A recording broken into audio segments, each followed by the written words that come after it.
सो future officers, आशा करता हूँ आप सभी बहुत अच्छे होंगे और आपकी तैयारी बहुत ही शानदार तरीके से चल रही है। सो मेरे प्यारे साथियों, मेरे पास बहुत सारे कमेंट्स में, बहुत सारे मैसेज पे, कॉल्स पे ये क्वेश्चन जरूर रहता है कि सर हमारे पास घटना चक्र है और लूसेंट है, क्या ये चीज़ें हमारे लिए पर्याप्त है हमारे एग्जाम को क्लियर करने के लिए।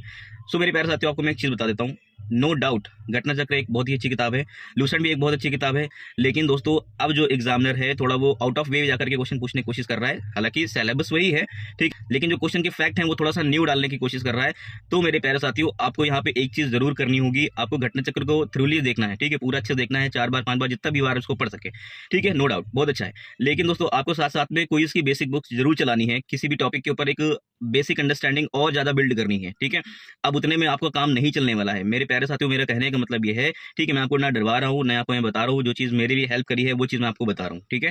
जो स्ट्रेटजी मैंने फॉलो की थी, कम टाइम में बहुत ज़्यादा प्रोडक्टिव चीज़ें निकल करके आई थी। सो मेरे प्यारे साथियों, वही चीज़ मैं आपको बता रहा हूँ।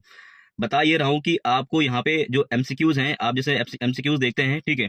सो मेरे प्यारे साथियों, जैसे कि आप कोई भी एमसीक्यूज देखते हैं, ठीक है, अब उस एमसीक्यूज में क्या करते हैं, जैसे कि 4 ऑप्शन है, तो दोस्तों आपको 4 ऑप्शन की होलिस्टिक तैयारी करनी है, ठीक है, कॉम्प्रिहेंसिव वे में इसको पढ़ना है आपको। यहाँ पे खाली वो रट के नहीं चला जाना है, ठीक है। उसके बारे में भी आपको 8-8 10-10 पॉइंट तैयार होने चाहिए दोस्तों। आपको इस तरीके से तैयारी को मजबूत देना है दोस्तों। अभी भी आपके पास पर्याप्त समय है, अभी भी अगर आप चाहें तो दोस्तों ऐसा कर सकते हैं। इसका मतलब ये नहीं दोस्तों, कहीं से भी टाइम की कमी नहीं है, आप अभी भी इसको तैयारी को मजबूत कर सकते हैं। सो मेरे प्यारे साथियों, इस वीडियो को आखिरी तक जरूर देखना, ठीक है। इसी वीडियो में मैंने आपको दिखाया है, बताया है कि कैसे आप कॉम्प्रिहेंशन वे पे तैयारी करेंगे दोस्तों। आपको यहाँ पे पीवाईक्यूज के माध्यम से मैंने बताया है, जो कि प्रीवियस ईयर क्वेश्चंस का दोस्तों यहाँ पे मैंने डिस्कशन किया है। इस क्वेश्चन के माध्यम से आप पूरी चीजें समझ पाएंगे कि कैसे आपको कॉम्प्रिहेंसिव तैयारी करनी है, कैसे आपको अपने नोट्स तैयार करने हैं, ठीक है। शॉर्ट नोट्स जिसको बोलते हैं, बुलेट पॉइंट में नोट्स बोलते हैं। नोट्स का मतलब ये नहीं कि आप पूरी किताब लिख डालें, ठीक है। सो मेरे प्यारे साथियों, आपको ये चीजें करने की जरूरत। सो मेरे प्यारे साथियों, अगर आपको स्मार्ट वर्क करना है, कम टाइम में ज्यादा रिजल्ट लेकर के आना है, तो दोस्तों इससे अच्छा कोई चीज नहीं हो सकती है, ठीक है। और दोस्तों बहुत सारे लोग आकर के कमेंट करते हैं कि आप आकर के गाड़ी में बैठ के बता के चले जाते हैं, ठीक है। गाड़ी में आकर के बैठना, गाड़ी में आकर के बैठ के बताना बहुत आसान होता है, ठीक है। कभी खुद से कुछ हुआ है क्या? सो मेरे प्यारे साथियों, खुद से हुआ है तभी तो मैं चीजें शेयर कर रहा हूँ, ठीक है। और इतना आपको अगर है तो प्लीज आप भी वीडियो बनाएं, आप भी किसी की हेल्प करें। यहाँ पे 5000 लोग मेरे प्लेटफॉर्म पे जुड़ गए हैं, तो ये बेवकूफ थोड़े ना है।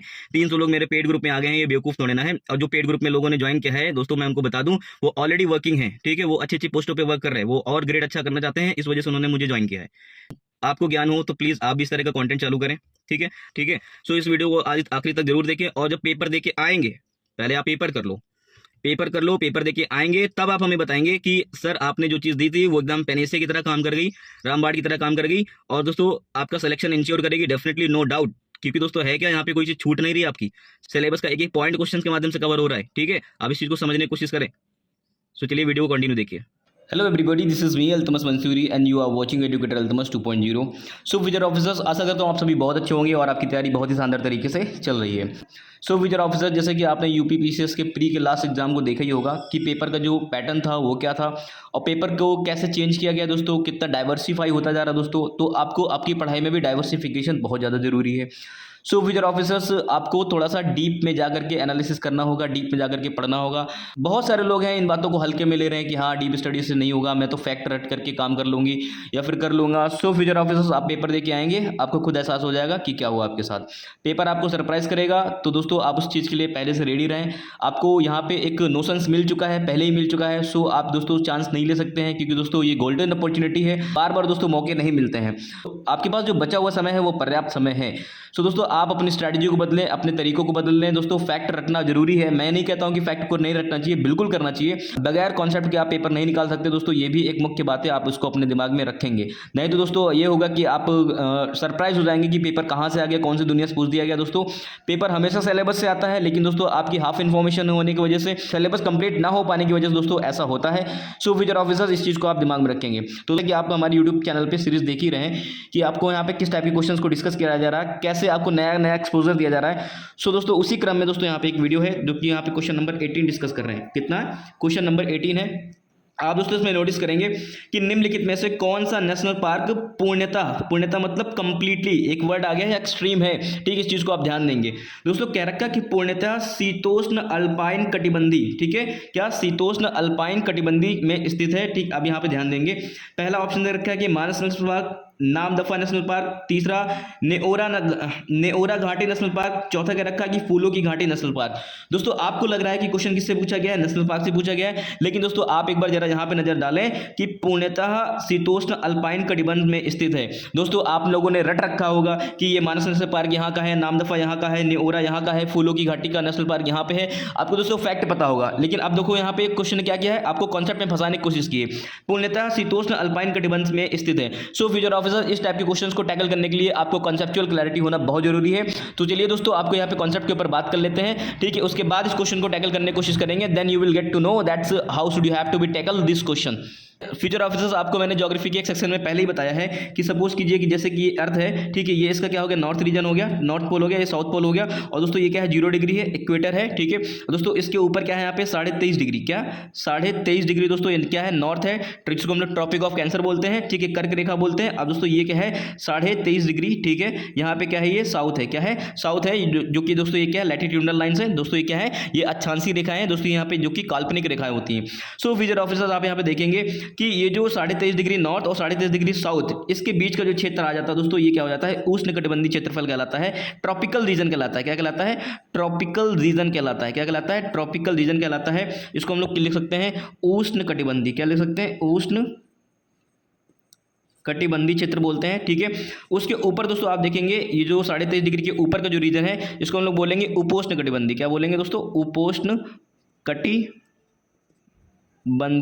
ठीक है, जिसको हम लोग इंग्लिश में बोलते हैं सब ट्रॉपिकल रीजन। क्या बोलते हैं, सब ट्रॉपिकल रीजन बोलते हैं। आशा करता हूं दोस्तों आपको इतनी बातें यहाँ पे समझ में आ गई होंगी। सो फ्यूचर ऑफिसर्स आप यहाँ पे क्वेश्चन पूछता है कि जो इंडिया की जो जलवायु है, भारत की जो जलवायु है, वो किस क्षेत्र के अंतर्गत आती है।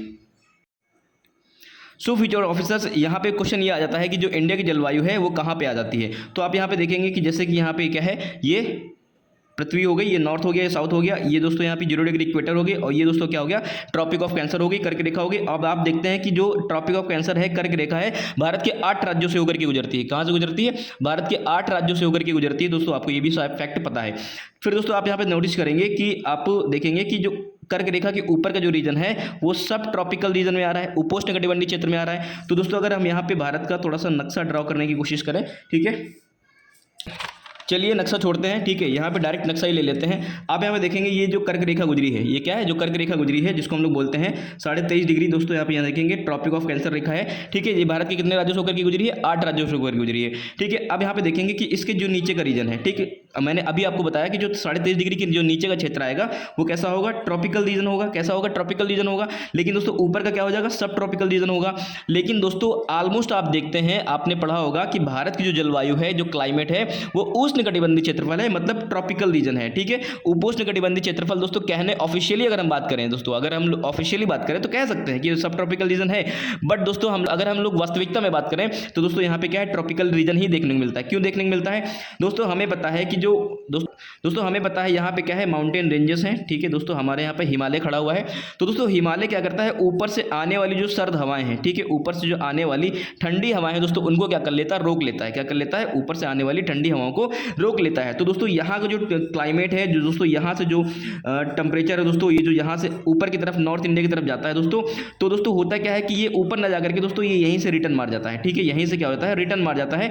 तो दोस्तों आप यहाँ देखेंगे कि जो इंडिया का जो क्लाइमेट है दोस्तों ऑलमोस्ट क्या रहता है, ट्रॉपिकल रीजन के अंतर्गत आता है दोस्तों, ठीक है। तो आप यहाँ पे देखेंगे कि जो हिमालय है, हिमालय दोस्तों क्या कर रहा है, इसको सब ट्रॉपिकल होने से रोक रहा है दोस्तों। अगर सपोज कर लेते हैं, अगर आप हिमालय ना होता तो दोस्तों यहाँ पे दिल्ली का जो टेम्परेचर है वो ऑलमोस्ट -डिग्री जा रहा होता दोस्तों, आप रशिया के जैसे टेम्परेचर यहाँ पे महसूस कर रहे होते हैं। तो दोस्तों आशा करता हूँ आपको ये चीजें समझ में आई होंगी। दोस्तों यहाँ पे एक ग्राफ जो है ड्रॉ हो गया है, तो दोस्तों इसके बारे में थोड़ा सा जान ही लेते हैं। दोस्तों ये जो गुजरात है, गुजरात से लेकर के दोस्तों ये वेस्ट बंगाल तक की ये जो क्षेत्र है दोस्तों, ये यहाँ पे क्या है हमारा, ये दोस्तों क्या है हमारा, ये जो कोस्टल रीजन्स है, क्या है, ये कोस्टल रीजन्स है। इसको दोस्तों हम लोग बोलते हैं वेस्टर्न घाट, और इसको दोस्तों हम लोग बोलते हैं ईस्टर्न घाट। क्या बोलते हैं, ईस्टर्न घाट बोलते हैं, ठीक है। 9 राज्य हैं, कितने हैं, 9 राज्य हैं, 9 स्टेट है, जो कि क्या करते हैं, जलीय सीमा साझा करते हैं। क्या करते हैं, जलीय सीमा साझा करते हैं दोस्तों, क्या करते हैं, जलीय सीमा साझा करते हैं, मतलब कि वाटर के साथ क्या बनाते हैं, बॉर्डर बनाते हैं दोस्तों। आपको ये बात पता चल होगी। तो दोस्तों एक क्वेश्चन पूछता है कि जो सबसे लंबी, ठीक है, सबसे लंबी जो कोस्ट है, क्या लॉन्गेस्ट, ठीक, लॉन्ग कोस्ट जो रीजन है वो किसका है दोस्तों, वो गुजरात का है। और दोस्तों शॉर्ट में, ठीक, सबसे छोटा जो बॉर्डर है वो किसका दोस्तों, गोवा का है। किसका है, गोवा का है दोस्तों। आप यहाँ पे बात समझ रहे हैं, ठीक है। आपको दोस्तों यहाँ पे ये बात समझ में आई। फिर दोस्तों आप यहाँ पे देखें, फिर दोस्तों आपको यहाँ पे एक बात समझ में आएंगी, ठीक है। फिर दोस्तों आप यहाँ पे देखेंगे कि समुद्र से दोस्तों अगर 12 नॉटिकल माइल के ऊपर आगे जाएंगे तो दोस्तों यहाँ पे देखेंगे प्रादेशिक क्षेत्र मिल जाता है। क्या मिल जाता है? प्रादेशिक क्षेत्रफल मिल जाता है। फिर दोस्तों यहाँ पे आप देखेंगे 24 नॉटिकल माइल आएंगे और फिर दोस्तों यहाँ पे देखेंगे 200 नॉटिकल माइल आगे बढ़ेंगे तो आपको यहाँ देखने को मिल जाता है EEZ, जिसको हम लोग बोलते हैं इकोनॉमिक एक्सक्लूसिव जोन, ठीक है। अनन्य आर्थिक क्षेत्र बोलते हैं दोस्तों। यहाँ पे दोस्तों क्या अनन्य आर्थिक क्षेत्र बोलते हैं दोस्तों। इसके बारे में हम लोग आराम से डिटेल से बात करेंगे, एक क्वेश्चन लेकर के आएंगे, इसके ऊपर प्रॉपर डिटेलिंग बात करेंगे दोस्तों, ठीक है। सो फ्यूचर ऑफिसर, जैसे मैंने आपको भी बताया था कि ये कर्क रेखा है और दोस्तों ये क्या बताया था आपको, ये मकर रेखा है, ठीक है। दोस्तों इसके बीच का जो रीजन आ जाता है दोस्तों, ये क्या होता है? उष्णकटिबंधीय क्षेत्रफल होता है। दोस्तों होता क्या है कि उष्णकटिबंधीय क्षेत्रफल में दोस्तों जो सूरज की किरणें होती हैं वो डायरेक्ट आती हैं। क्या होती है? डायरेक्ट आती हैं दोस्तों। ये जो रीजन होता है दोस्तों ऑलमोस्ट क्या होता है? गर्म होता है, वार्म होता है, ठीक है। और दोस्तों आपको मैंने एक बार पहले ये भी बता चुके हैं कि 0 से 5 डिग्री ऊपर और 0 से 5 डिग्री नीचे दोस्तों, ठीक है। यहाँ पे क्या होता है? ये इसका जो बीच का रीजन है दोस्तों, ये क्या कहलाता है? ITCZ जोन कहलाता है। क्या कहलाता है? ITCZ जोन कहलाता है दोस्तों। आपको यहाँ पे देखेंगे जितने भी तूफान बनते हैं, साइक्लोन बनते हैं दोस्तों, ITCZ की वजह से बनते हैं दोस्तों। उसमें कोरियोलिस फोर्स भी मेजर रोल प्ले करता है। आपको ये सारी चीजें मैं पहले वीडियोस में बता चुका हूँ, ठीक है। जिसने भी वीडियो ना देखा हो दोस्तों जाकर के देख सकता है। और दोस्तों इसकी सारी वीडियोस और PDF जो है हमारे ग्रुप में मिल जाएंगी। फ्यूचर ऑफिसर आप यहाँ पे एक चीज नोटिस करेंगे, 23.5 डिग्री कर्क रेखा के ऊपर नॉर्थ में और दोस्तों आर्कटिक सर्कल के बीच में जो रीजन आता है इसको हम लोग बोलते हैं शीतोष्ण कटिबंधीय क्षेत्रफल। क्या बोलते हैं? शीतोष्ण कटिबंधीय क्षेत्रफल बोलते हैं, शीतोष्ण। और इसके ऊपर क्या है? शीत कटिबंध है। क्या है? शीत कटिबंध है दोस्तों। आप यहाँ पे देखेंगे दोस्तों, ये क्या हो गया? शीतोष्ण कटिबंधीय क्षेत्रफल हो गया और ये क्या हो गया? शीत कटिबंधीय क्षेत्रफल हो गया। इसी तरह दोस्तों साउथ में होता है मकर रेखा के नीचे दोस्तों, और अंटार्कटिक सर्कल के ऊपर दोस्तों जो रीजन आता है ये भी क्या कहलाता है? शीतोष्ण कटिबंधीय क्षेत्रफल कहलाता है। तो दोस्तों है क्या, आप यहाँ पे देखेंगे। फिर फ्यूचर ऑफिसर आप यहाँ पे देखेंगे जो शीतोष्ण कटिबंधीय क्षेत्रफल है ये क्या है? उष्ण कटिबंध। क्या? उष्ण कटिबंध और शीत कटिबंध के बीच का क्षेत्र है। क्या है? शीत कटिबंध के बीच का क्षेत्र है। जैसे मैंने आपको बताया कि ये क्या है दोस्तों? उष्ण कटिबंध क्षेत्रफल हो गया और ये क्या हो गया? शीत कटिबंध क्षेत्रफल हो गया। इसके बीच में दोस्तों ये जो रीजन आएगा ये क्या कहलाएगा? समशीतोष्ण कटिबंध का रीजन कहलाएगा। क्या कहलाएगा? समशीतोष्ण कटिबंध के क्षेत्रफल का रीजन कहलाएगा। दोस्तों यहाँ होता है क्या है कि विंटर के टाइम पीरियड में और समर के टाइम पीरियड में मौसम ऑलमोस्ट क्या होता है? एक जैसा होता है। क्या होता है? मौसम जो होता है ऑलमोस्ट सेम रहता है, ठीक है। अब दोस्तों हम लोग बात कर लेते हैं भारत की, ठीक है। भारत में अगर आप देखेंगे कि भारत में शीतोष्ण कटिबंध कहाँ पे पाया जाता है तो मेनली कहाँ पाया जाएगा? शिमला में पाया जाएगा, हिमाचल में पाया जाएगा और नीलगिरी रीजन में पाया जाएगा दोस्तों, अन्नामलाई रीजन में पाया जाएगा और पलानी में पाया जाएगा, ठीक है। यहाँ पे आप देखेंगे कोपेन की वर्गीकरण के अनुसार, ठीक है, कोपेन के वर्गीकरण के अनुसार इंडिया में 6 प्रकार की जलवायु पाई जाती है। अल्पाइन, आर्द्र उपोष्ण, ठीक है, उष्ण कटिबंध, नम और उष्ण कटिबंध शुष्क, ठीक है। और यहाँ पे अर्ध शुष्क देखेंगे और यहाँ पे क्या देखेंगे? शुष्क मरुस्थलीय रीजन। क्या देखेंगे? शुष्क मरुस्थलीय जलवायु, ठीक है। आपको इतनी बात समझ में आई होगी। तो दोस्तों अगर हम लोग अल्पाइन की बात कर ले, जो अल्पाइन है दोस्तों बेसिकली ये कहाँ पे देखने को मिल जाता है दोस्तों? हिमाचल वाले रीजन में देखने को मिलता है। कहाँ पे दिखता है? पूर्णतः अगर आप देखेंगे, पूर्णतः अगर देखेंगे तो आपको कहाँ मिल जाएगा? हिमाचल के रीजन में मिल जाएगा दोस्तों, ठीक है। हिमाचल के रीजन में दोस्तों आपको देखने को मिल जाएगा। दोस्तों होता क्या है कि ये जो क्षेत्र होते हैं जैव विविधता के लिए दोस्तों क्या होते हैं? हॉटस्पॉट जाने जाते हैं, ठीक है। जैव विविधता के हॉटस्पॉट के रीजन में भी देखे जाते हैं दोस्तों। यहाँ पे दोस्तों होता क्या है कि जो बारिश होती है वो अच्छी खासी होती रहती है दोस्तों, ठीक है। ये दोस्तों कार्बन के भंडार भी होते हैं दोस्तों। क्या होते हैं? कार्बन के भंडार भी होते हैं। कार्बन सिंक प्लांट दोस्तों इसमें लगे होते हैं दोस्तों। आप यहाँ पे देखेंगे कि इनके जो पौधे होते हैं वो लंबे होते हैं दोस्तों, लंबे होते हैं दोस्तों, शंकुआकार आकार के पौधे होते हैं दोस्तों, जो कि क्या करते हैं? कार्बन सिंक का काम करते हैं, ठीक है। आपको इतनी बातें यहाँ पे फैक्ट पता होनी चाहिए दोस्तों। हमने यहाँ पे किसके बारे में बात किया? यहाँ पे दोस्तों हमने शीतोष्ण कटिबंध क्षेत्रफल के बारे में बात कर लिया, अल्पाइन रीजन के बारे में मैंने बात कर लिया। सो चलिए दोस्तों और चीज़ों के बारे में थोड़ा सा जानते हैं। मेरे प्यारे साथियों यहाँ पे हमने नीलगिरी के बारे में बात किया, ठीक है, पलानी के बारे में बात किया, अन्नामलाई के बारे में मैंने बात किया। तो चलिए इनकी थोड़ी सी डिटेलिंग करके देख लेते हैं, है ना, थोड़ा सा इनके बारे में डिटेल से जानते हैं। तो दोस्तों आपको मैं बता दूं कि जो पलानी की पहाड़ियां हैं दोस्तों, किसका पार्ट है? वेस्टर्न घाट का पार्ट है। किस कहाँ का पार्ट है? वेस्टर्न घाट का पार्ट है दोस्तों, जो कि कहाँ मिलती है? तमिलनाडु और केरला, जो कि दोस्तों तमिलनाडु और केरल के राज्यों में क्या है दोस्तों? इनका विस्तार है, ठीक है। पलानी की जो पहाड़ियां हैं इनका जो विस्तार देखा गया है ये कहाँ तक एक्सटेंड होती है? तमिलनाडु और केरला के क्षेत्र में देखती हैं दोस्तों। आप यहाँ देखेंगे कि दोस्तों आप यहाँ पे देखेंगे कि अन्नामलाई की जो पहाड़ियां हैं दोस्तों, इनका जो विस्तार है वो किसका है दोस्तों? केरल में वो पलानी की पहाड़ियों ही हैं। क्या है? वो पलानी की पहाड़ियां हैं जो कि दोस्तों केरला में अन्नामलाई की पहाड़ियों का विस्तार है। क्या है? अन्नामलाई की पहाड़ियों का विस्तार है दोस्तों। अब यहाँ पे देखेंगे कि दोस्तों इन्हीं पहाड़ियों में पलानी वन्यजीव अभयारण्य भी देखने को मिल जाता है दोस्तों। ये पलानी डिस्ट्रिक्ट है कहाँ पे? तमिलनाडु के डिंडीगुल में। कहाँ पे है? तमिलनाडु के डिंडीगुल में है दोस्तों। अब यहाँ पे दोस्तों नीलगिरी के बारे में जान लेते हैं। 1986 में स्थापित भारत का पहला बायोस्फीयर रिजर्व है। भारत का क्या है? पहला बायोस्फीयर रिजर्व है, ठीक है। ये बात आपको पता होनी चाहिए दोस्तों। होता क्या कि सन 2000 में इसको यूनेस्को की विश्व नेटवर्क में क्या किया गया था? शामिल किया गया था। क्या किया गया था? विश्व नेटवर्क में शामिल किया था दोस्तों। अब यहाँ पे देखेंगे 2012 में दोस्तों इसको यूनेस्को की वर्ल्ड हेरिटेज में क्या कर दिया था? शामिल कर दिया था दोस्तों। ये किसका पार्ट है? वेस्टर्न घाट का ही हिस्सा है दोस्तों। इसका जो नीलगिरी रीजन है कहाँ कहाँ तक की फैला हुआ है? ठीक है, तमिलनाडु, केरला, कर्नाटक में फैला हुआ है दोस्तों। अब यहाँ पे दोस्तों देखेंगे कि मालाबार के वर्षावन, ठीक है, मालाबार के वर्षावन के अंतर्गत दोस्तों ये क्षेत्र आता है, ठीक है। आपको ये बात पता होनी चाहिए दोस्तों। काबिनी नदी, कौन सी नदी? काबिनी नदी, जो कि दोस्तों क्या है, कावेरी की सहायक नदी है दोस्तों। आपको यहाँ पे इफेक्ट भी जानने को मिला कि कावेरी की सहायक नदी कौन सी है, काबिनी नदी भी है, जो कि नीलगिरी के क्षेत्र से होकर क्या होती है, बहती है। अभ्यारण्य से होकर के दोस्तों यहाँ पे क्या आती है, बहती है। ठीक है, आपको ये बात पता चला। अब दोस्तों यहाँ पे देखेंगे नीलगिरी, फिर दोस्तों यहाँ पे देखेंगे नीलगिरी बायोस्फीयर रिजर्व की बात हुई है, तो इसके अंतर्गत दोस्तों और भी कुछ चीजें आती हैं, जिससे दोस्तों क्या आ जाता है, वायनाड वाइल्ड लाइफ सेंचुरी आ जाती है। तो वायनाड वाइल्ड लाइफ सेंचुरी दोस्तों कहाँ पे है, केरला में है दोस्तों। आप देखेंगे कि Mudumalai tiger reserve, Mudumalai tiger reserve दोस्तों ये कहाँ, वैली नेशनल पार्क दोस्तों ये कहाँ पे, केरला में है, डिस्ट्रिक्ट में है। आपको ये बात पता होनी चाहिए। फिर आप देखेंगे देखो नागरहोल नेशनल पार्क दोस्तों ये कहाँ पे, कर्नाटक में है। तो आप देख रहे हैं साथ साथ में आपको यहाँ पे इन सब चीज़ों के बारे में पता चल रहा है दोस्तों। क्वेश्चन एक था यहाँ पे, लेकिन इतना डाइवर्सिफिकेशन का होकर के यहाँ पढ़ा गया है ताकि आपको यहाँ पे कंफ्यूजन ना हो। फिर आप देखेंगे बांदीपुर नेशनल पार्क दोस्तों ये कहाँ पे, कर्नाटक में है दोस्तों। यहाँ पे दोस्तों कर्नाटक में,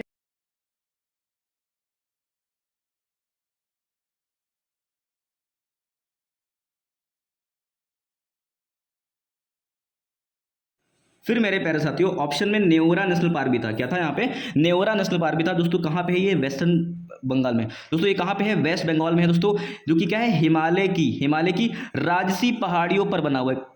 कहाँ पे बना है, राजसी पहाड़ियाँ। ठीक है, आपको ये मत समझ में आ रही दोस्तों, ये किसके लिए फेमस है, it is famous for huge biodiversity दोस्तों। यहाँ पे जैव विविधता बहुत अधिक मात्रा में देखी जाती है। अब दोस्तों आप देखेंगे जो नेओरा नेशनल पार्क दोस्तों, यहाँ की जो जलवायु है ये कैसी है दोस्तों, उष्ण है, उपोष्ण है, शीतोष्ण है, अल्पाइन है दोस्तों। इतनी जलवायु से क्या है, ये घिरा हुआ है। क्या है, इतनी जलवायु से घिरा हुआ है।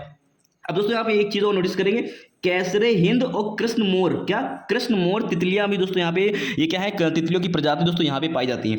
फिर आप देखेंगे नामदफा नेशनल पार्क दोस्तों कहाँ पे है, अरुणाचल प्रदेश में है। कहाँ पे है, अरुणाचल प्रदेश में।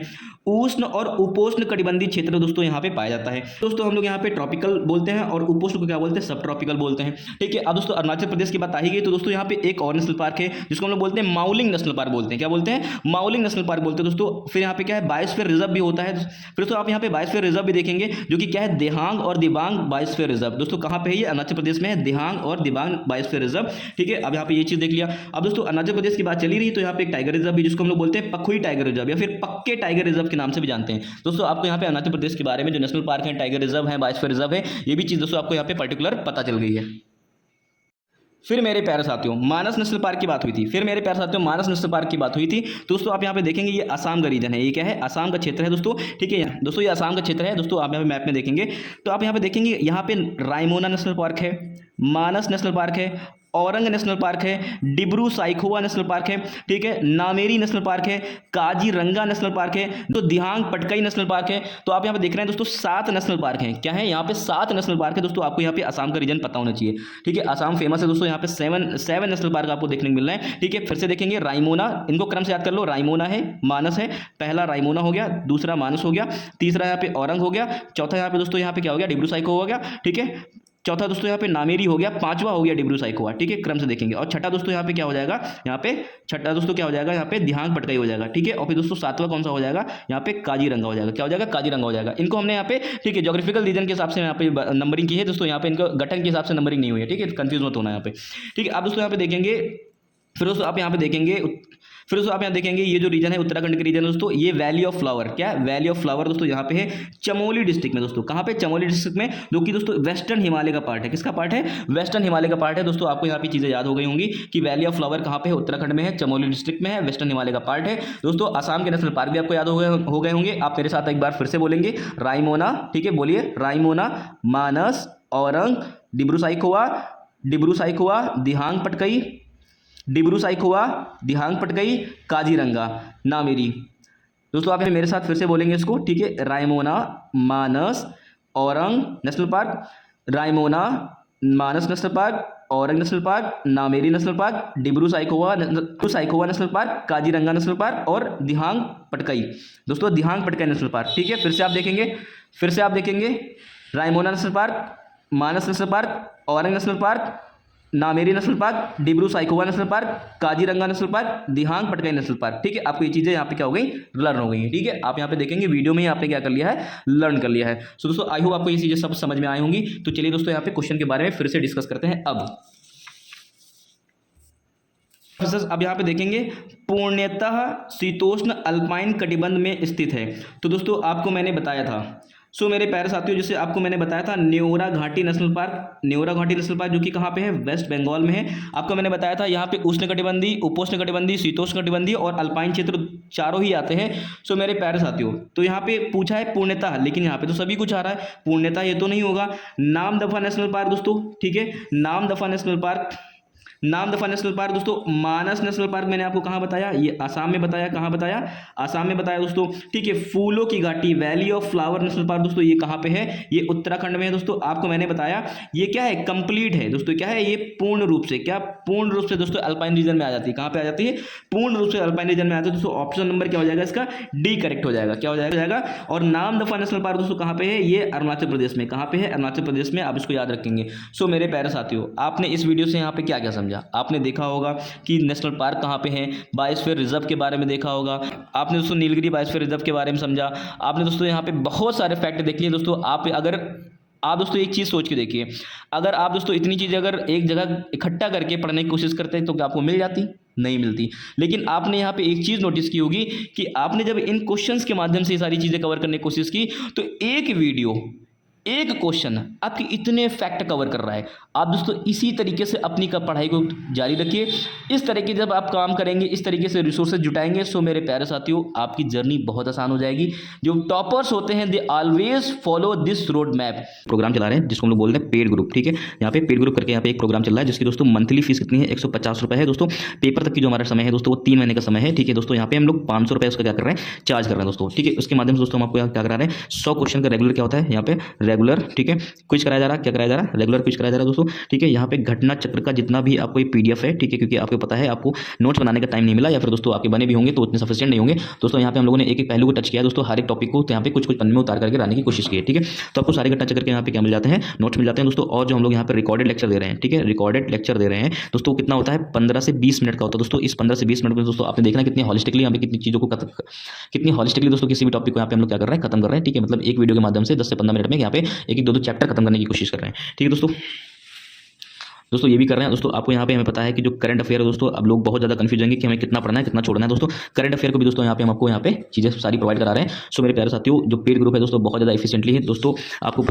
मैं आपको बता दूँ कि 18 दिन में, ठीक है दोस्तों, ये ग्रुप ऑलमोस्ट 4 तारीख के आसपास ये चलाया गया था, ठीक है दोस्तों। ऑलमोस्ट 300 लोगों ने क्या कर लिया है, इसको यहाँ पे ज्वाइन कर लिया, ठीक है, क्या कर लिया, ग्रुप को ज्वाइन कर लिया दोस्तों। ये ग्रुप उन लोगों के लिए बहुत ज़्यादा इफेक्टिव है दोस्तों, बहुत ज़्यादा इफेक्टिव है। मैं आपको कह रहा हूँ कि आपको 500 रुपये में आपको घटना चक्र की कोई एक किताब नहीं मिलेगी, ठीक है। अगर आप हिस्ट्री लेने चले जाते हैं तो 590 रुपये की प्राइस की मिलेगी। और आपको देखो यहाँ पे, और मेरे प्यारे साथियों आपको यहाँ पे 500 रुपये में सारे घटना चक्र के नोट्स तो मिल ही रहे हैं, और साथ ही साथ क्या मिल रहा है यहाँ पे आपको दोस्तों, यहाँ पे रेगुलर 100 क्वेश्चन कराए जा रहे हैं जो कि PYQs हैं, ठीक है। और आपको जो कि दोस्तों यहाँ पे क्या है, PYQs हैं। और देखिए जो कि यहाँ पे क्या है, ये PYQs हैं, क्या है दोस्तों, जो कि ये PYQs हैं। और पेपर तक की दोस्तों 90 दिन में ऑलमोस्ट दोस्तों यहाँ पे 8 से 9 हज़ार क्वेश्चन क्या कर लेंगे, हम लोग फिनिश कर लेंगे, ठीक है। और दोस्तों यहाँ पे हम लोग क्या करा रहे हैं, जो PYQs हैं, ठीक है, जो आयोग के द्वारा यहाँ पे प्रीवियस ईयर क्वेश्चन हैं जो किसी भी अलग अलग एग्जाम में पूछे गए हैं, उसके दोस्तों 30 साल का 30 ईयर का यहाँ पे क्या कर रहे हैं दोस्तों, इसका सॉल्यूशन प्रोवाइड करा रहे हैं, ठीक है, विद PDF क्या कर रहे हैं, PDF के साथ में दोस्तों इसका हम लोग क्या कर रहे हैं, सॉल्यूशन आपको प्रोवाइड करा रहे हैं दोस्तों। जो प्रोग्राम चला रहे हैं बहुत ही अच्छा है दोस्तों, बहुत ज़्यादा ऑथेंटिक है, बहुत ज़्यादा जेन्युइन है, ठीक है। जो भी लोग यहाँ पे इसको ज्वाइन किए हैं, जिन लोगों ने दोस्तों इसको ज्वाइन किया है दोस्तों,